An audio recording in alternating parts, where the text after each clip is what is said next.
बराह पुराण कहती है कि आपको भोजन कौन से ब्राह्मण को करवाना चाहिए, किस किस को भोजन श्राद्ध में करवाना चाहिए।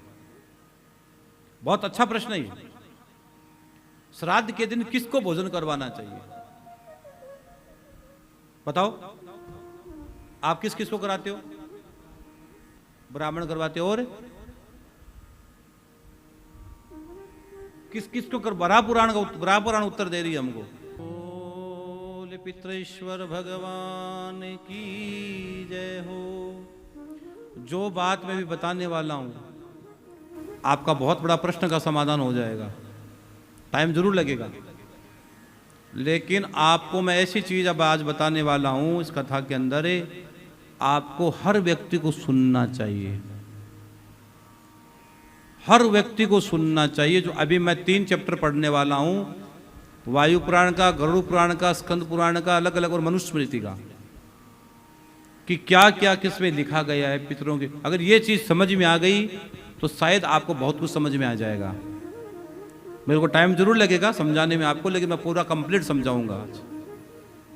मुझे बीच में राधा जी का जन्मोत्सव का भी कथा गानी है थोड़ी सी, लेकिन फिर भी मैं पूरी कोशिश करूंगा कि आपको पूरी कथा समझा दूं। क्योंकि एक तो था जानना, एक होता मानना। जब तक जानोगे नहीं तो मानोगे कैसे? तुम्हें पता ही नहीं है कि क्या सही और क्या गलत है। इसलिए आपको अब एक बात बोलूं, अगर हम आपको नहीं कहते, कथा नहीं, संस्कार बैठ के कथा नहीं सुनाते, क्या आप लोग आते? आप लोग नहीं आते। आप लोग नहीं आते तो आप लोग क्या गया जी पोथी करवाते? नहीं करवाते। नहीं करवाते तो रह जाते, जो था वो घर में बैठे रह जाते। इसका मतलब कोई प्रेरणा करने वाला, कोई चलाने वाला, कोई दिशा देने वाला आदमी चाहिए। इसलिए गुरु की जरूर आवश्यकता होती है। गुरु क्या करता है? दिशा दे देता है कि हमें क्या करना चाहिए, क्या नहीं करना चाहिए। अगर हम आपको नहीं बताते तो आज इतने लोग आप लोग बैठे थोड़ी आते हो। करोड़ों करोड़ लोग संस्कार टीवी पर सुन रहे हैं, वो थोड़ी सुनते। हजारों लोग रोज फोन करते हैं पोथी के लिए, हजारों लोग, कि महाराज जी हमारी पोथी हो जाए, हमारी पोथी हो जाए, हमारी पोथी हो जाए। वो क्यों करवाते? अगर हम नहीं बताते तो नहीं करवाते। और आज वो करवा रहे हैं, उनकी पितरों की पोथी गया जी में होगी तो कितनी किस्मत की बात है, क्योंकि घर में पितरों की कृपा से पितरों की पोथी गया जी में हो रही है। ये बहुत सामान्य घटना नहीं है। अब आगे ध्यान से सुनो। वराह पुराण श्राद्ध की विधि का वर्णन करते हुए मार्कंडेय जी, 8 चिरंजीवी, मार्कंडेय जी चिरंजीवी है।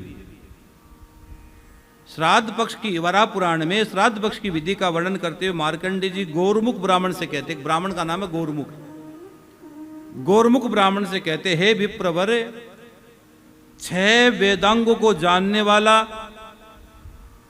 6 वेद के अंग को जानने वाला, यज्ञ अनुष्ठान करने वाला, या यज्ञ अनुष्ठान में तत्पर ब्राह्मण, भांजा। भांजा कौन?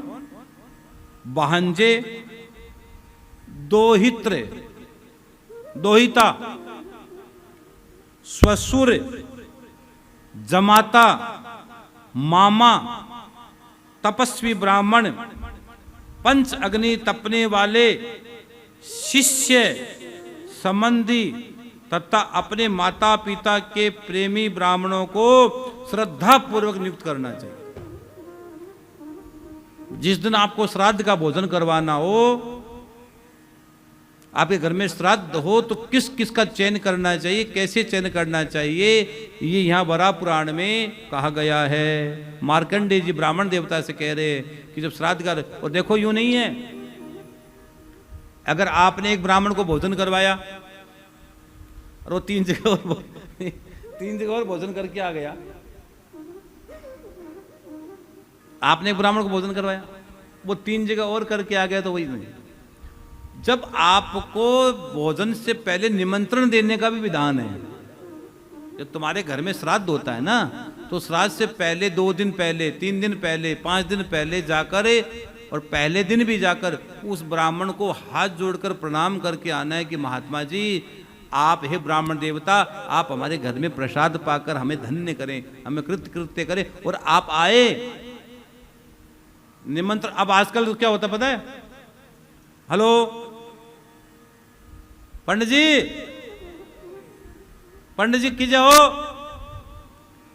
कहाँ हो पंडित जी? राम राम पंडित जी, राम राम। और बढ़ाओ पंडित जी, काल घर में श्राद्ध है तो देख ले, आइए थोड़ी देर आ जाओ। कल घर में श्राद्ध है, मैं 9 बजे दुकान जाना है, आप एक काम करो 8 बजे आ जाना। लस, ये है निमंत्रण। ब्याह के निमंत्रण भी ऐसे होने लगे, व्हाट्सएप पर जाने लगे, पीला चावल नहीं दिया तो यार ब्याह का मतलब क्या रह गया। और फिर वो पंडित जी भी आएंगे, अपने आपने जैसा निमंत्रण दिया वैसा काम हो जाएगा। इसमें क्या है? अपनी मारवाड़ी में कहावत है, जितो गालोगो वे तो मिठो होगो, जितो गालागा पा जितो मिठो होगो, गुड़ जितो ही गालांगा जितनी चीनी गालांगा वे तो मिठो होगो। तो जैसा आपने निमंत्रण दिया वैसे वो आएंगे। ये बहुत बड़ा रहस्य है। ब्राह्मण को निमंत्रण करने का भी बहुत बड़ा शास्त्रोक्त विधान है श्राद्ध में। इसमें क्या लिखा है? जो व्यक्ति यज्ञ अनुष्ठान करने वाला हो, जो यज्ञ करने वाला हो, जो सात्विक हो, जो भजनानंदी हो, जो गायत्री का अनुष्ठान करने वाला हो। मेरी बात तो बहुत दूर तक जाएगी, भले ही जाए। हाँ, जो और साथ में अपना भांजा, देखो भांजे का बहुत बड़ा विधान है। भांजा और भांजी, आप अपने जिस दिन श्राद्ध होता हो ब्राह्मण देवता के साथ, बाद में आप भांजा और भांजी को भोजन जरूर कर रहे हैं, ये मेरी आपसे विनती है। और वो भांजे और भांजी को संतुष्ट करके घर से भेजे। आप भांजी और भांजों को संतुष्ट करके भेजे। अगर वो खुश है, तुम्हारा दोहिता, दोहिता समझ गए? दोहिता, तुम्हारा दोहित्र, वो तुम्हारे घर से प्रसन्न होकर जाना चाहिए। और वो तुम्हारे घर से प्रसन्न होकर जा रहा है, खुशी खुशी जा रहा है, इसका मतलब तेरे पितृ देवता बहुत खुश है। कहीं तो आते ही नहीं। इसलिए ये बहुत गहरी बात मैंने बताई है। तुम्हारे घर का भांजा, तुम्हारे घर की भांजी, तुम्हारे घर का दोहित्र, दोहित्र भी तुम्हारे घर में भोजन करने के लिए आना चाहिए। ये शास्त्र संबद्ध बात सुन लो। और आगे सुन लो, आगे सुनो। पंच अग्नि तपने वाले, जो 5 प्रकार के अग्नि तपते हैं वो, और साथ में गुरु, और आपके माता पिता से जो प्रेम करते हैं। मान लिया आपने अपने माता पिता से कोई व्यक्ति प्रेम करता, बहुत प्रेम करता है, और आपके माता पिता चले गए, तो उस व्यक्ति को जरूर भोजन करवाना चाहिए। कोई व्यक्ति तुम्हारे माता पिता से बहुत ज्यादा अटैचमेंट रखता हो, तुम्हारे दादा दादी से बहुत ज्यादा निकट का संबंध हो, और श्राद्ध के दिन भले ही वो रिश्ते में दूर हो, लेकिन उस दिन उस व्यक्ति को बुलाकर भोजन जरूर करवाना चाहिए। ऐसे तुम्हारे दादा दादी की, तुम्हारे पूर्वजों को इतनी आत्मसंतुष्टि मिलती है, तुम कल्पना नहीं कर सकते हो। जैसे कई लोग भाईला रहते हैं, अपने बुढ़ापे में कई लोग भाईला रहते हैं, बड़े हो जाते हैं तो भी भाईला मतलब मित्र रहते हैं। 2 डोकरे मित्र होते हैं, 2 मित्र सारे दिन अपने साथ रहते हैं। एक डोकरा चला गया, अब दूसरा डोकरा बच गया। अब डोकरे का श्राद्ध आए तो उस डोकरे को जरूर बुलाओ।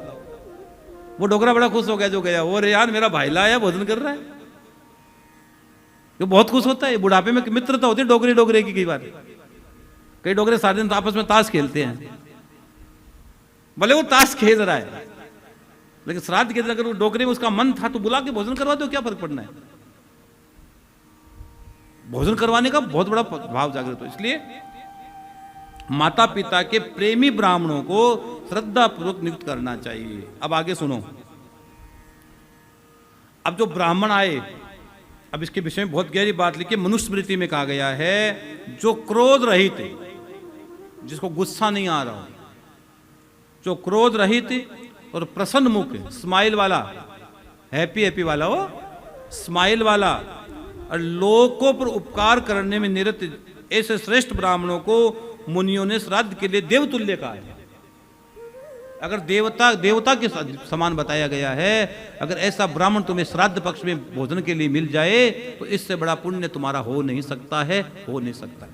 कौन कौन सा? जो क्रोधी नहीं हो, जो भजनानंदी हो, जो ठाकुर सेवा करता हो, जिसके घर में ठाकुर की सेवा हो, भगवान का भजन करने वाला हो, सात्विक ब्राह्मण हो, सात्विक स्थिति में रहने वाला हो, हमेशा प्रसन्न रहने वाला हो, ऐसे ब्राह्मण को अगर आप घर में बुलाकर भोजन करवा देते हो तो वो ब्राह्मण देव तुल्य है, देवताओं के तुल्य बताया गया।